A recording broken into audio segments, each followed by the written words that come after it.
अमनेर तालुक्यातील ताज्या बातम्या व ठळक घडामोडींसाठी पाहत राहा JBN महाराष्ट्र।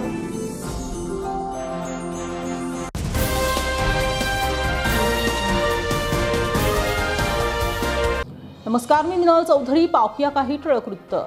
जामनेर तालुक्यातील तळेगाव येथून जय गजानन महाराज बहुउद्देशीय संस्थेच्या वतीने आयोजित श्री क्षेत्र शेगाव पायी दिंडी व पालखी सोहळ्याचे 25 जानेवारी रोजी मोठ्या उत्साहात प्रस्थान झाले।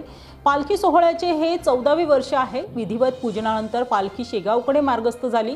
दिंडी 25 ते 29 जानेवारी दरम्यान विविध गावांमधून मार्गक्रमण करणार असून 30 जानेवारी रोजी शेगाव येथे महाआरतीने समारोप होणार आहे।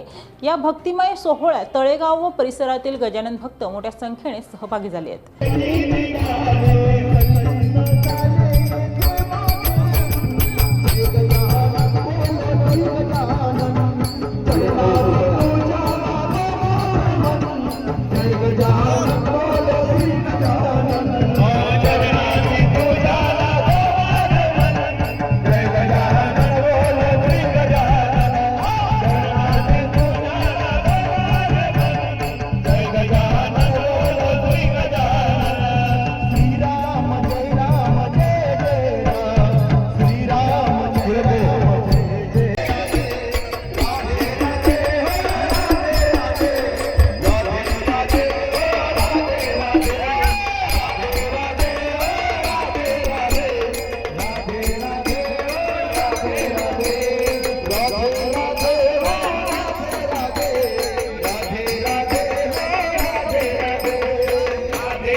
या बातमी इथेच थांबूया. ताज्या अपडेट्ससाठी www.jbnmaharashtra.com या आमच्या वेबसाईटला लॉग इन करा. तसेच यूट्यूबवरील आमचे व्हिडिओ पाहायला विसरू नका आणि गुगल प्ले स्टोअरवरील JBN न्यूज ॲप डाउनलोड करून JBN Maharashtra news channel live पहा. नमस्कार.